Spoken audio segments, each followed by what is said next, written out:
शोभा गुप्ता निवासी बंदचुआ, जिला जशपुर, छत्तीसगढ़ की निवासी हूँ। कहीं बैठी हो तो हाथ हिला सकती हैं। आप कहीं हैं? आ जाओ आ जाओ, एक बेलपत्र ले जाना। आ जाइए।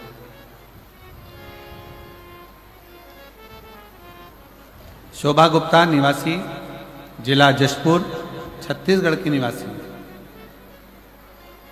पत्र को आप लोग एलईडी पर पढ़ सकते हैं। पत्र एलईडी पर दिख रहा है। मैं आपकी कथा 2020 में पहली बार श्रवण करी थी, तब से अब तक कथा सुन रही हूं। मेरे दो बेटे हैं, जिसका नाम अतुल गुप्ता, अमित गुप्ता है। मेरे पति का निधन 2000 में हो गया। गुरुदेव, पति के जाने के बाद थोड़ी समस्याएं इतनी घिर गई कि दुख की जिंदगी चालू हो गई। कौन संभाले? मेरे बड़े बेटे की उम्र उस समय पर 7 वर्ष की थी और छोटे बेटे की उम्र उस समय पर 5 वर्ष की। गुरुदेव, दोनों को पढ़ाना, मेरे अपने दोनों बच्चों को मैंने सरकारी स्कूल में पढ़ाया।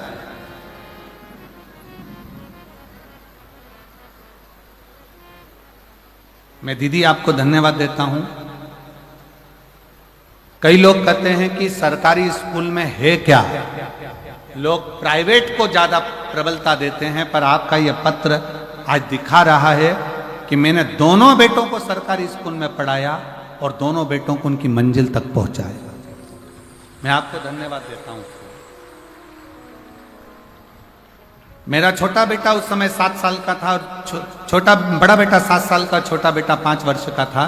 दोनों को सरकारी स्कूल में पढ़ाते पढ़ाते बड़े बेटे ने देखा कि मेरी माँ बहुत दुखी है, घर में कछु नहीं खाने का भी, बहुत तकलीफ की जिंदगी है। तो बड़ा बेटा पढ़ाई करते करते करते करते दुकान खोल ली और दुकान चलाने लगा। अब ऐसा लगता था कि भगवान ने थोड़ा सा हाथ पकड़ा। गुरुदेव, लोग कहते हैं शिव महापुराण की कथा सुनने से होता क्या है? मैं कहती हूं, मेरा पहले का जो 2000 में पति गए, उसके बाद का जो जीवन कटा वो संघर्ष का कटा। पर जब से 2020 से कथा सुनना प्रारंभ करी, आज मैं छाती ठोक कर कहती हूं कि मैं जो बाबा से मांगती हूं, बाबा मुझे पहले प्रदान कर देता। गुरुदेव, बच्चे ने दुकान चलाई, दुकान में तकलीफ आई, धीरे धीरे बालक ने फिर चलाई और आज बाबा की कृपा से उसकी दुकान जम गई। उसी बड़े बेटे ने छोटे बेटे को और पढ़ाया और पढ़ाते पढ़ाते बेटे ने एग्जाम दिया, पर उसका कोशिश सफल नहीं हुआ। मैंने अपने बच्चे से कहा, चिंता मत कर, अपन दोनों पशुपतिनाथ का व्रत करते हैं। और मेरे बेटे ने और मैंने दोनों ने पशुपति व्रत किया। बाबा की कृपा से रायपुर में जाकर मैंने पंडाल में बैठकर कथा को श्रवण करा और बाबा से वहां पर भी बैठकर निवेदन करा, बाबा मेरा एक बेटा तो दुकान कर रहा है पर दूसरा बेटा पढ़ाई में लगा है, और ऐसी कृपा कर दे कि उसकी सरकारी नौकरी लग जाए। आज मैं बाबा को धन्यवाद देने के लिए आई हूं। आज मेरा बेटा सूरजपुर जिला में फूड इंस्पेक्टर के पद पर नियुक्त हो गया है। मैं बाबा को धन्यवाद देने के लिए। और गुरुजी, एक पत्र और नीचे लिख रही हूं। मेरे बेटे का दोस्त, जिसकी शादी को 12 साल हो गए थे, उसको संतान का सुख नहीं था। मैंने उसको पशुपतिनाथ का व्रत और सफेद आंकड़े की जड़ के बारे में बताया और 12 साल के बाद मेरे बेटे के दोस्त के घर में पुत्र रत्न की प्राप्ति हुई। मैं बाबा को धन्यवाद देने के लिए यहाँ आई।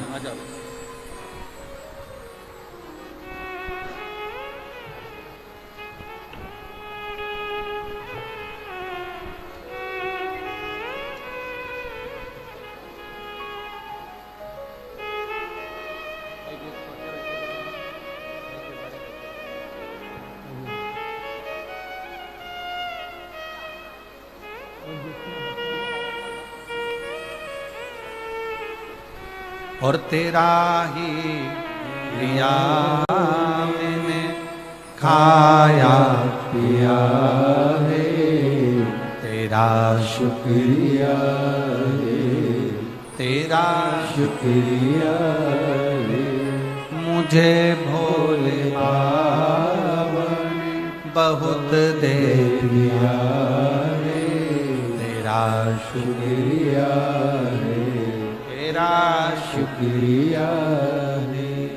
आपका मेहनत, आपकी लगन, आपका परिश्रम, जिस दिन आपने विचार कर लिया कि मैं पढ़ाई कर रहा हूं और उच्चता में एक आनंद के साथ एक लक्ष्य बनाकर कर रहा हूं, तो दुनिया में किसी की सामर्थ्यता नहीं कि आपको पीछे हटा। आप अपने लक्ष्य में आगे बढ़ोगे। हमने पहले भी कथा में कहा, आज फिर कहते हैं, माता के गर्भ से भी अगर किसी का जन्म हुआ है ना, तो हंसते हुए नहीं हुआ है, हंसते हुए नहीं हुआ है। माता के गर्भ से भी अगर किसी का जन्म हुआ है तो वो रोते हुए हुआ है। और स्वयं रामचरितमानस में तुलसी बाबा ने लिख दिया, माता कौशल्या जी राम जी का जब दर्शन करती हैं तो उसी समय पर कहती हैं, माता पुनि बोली सोमति डोली तजऊ तात यह रूपा, कि जय शिशुलीला अति प्रियशीला यह सुख परम अनुपा, सुनी वचन सुजाना रोदन ठाना। इस संसार सागर में जन्म लिया है तो शिव महापुराण की कथा कहती है, रामचरितमानस कहती है कि संसार में जन्म लेने के बाद थोड़ा ना थोड़ा दुख तो आपकी जिंदगी में आएगा ही, थोड़ा ना थोड़ा दुख अपनी जिंदगी में आएगा ही। पर शिव पुराण की कथा एक बात और कहती है, अगर आपका लगन, आपकी मेहनत, आपकी कार्यशीलता और आपके कर्म की प्रबलता है तो दुनिया में कोई हरा नहीं सकता। आप आगे बढ़कर ही रहोगे और सफलता आपके पास में आएगी। बढ़ो।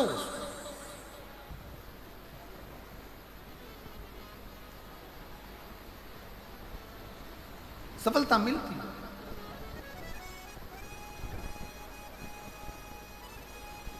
और मेरे भोले तेरा सहारा है, मेरे भोले तेरा सहारा है, मेरी नैया का तू किनारा है, मेरी नैया का तू किनारा है।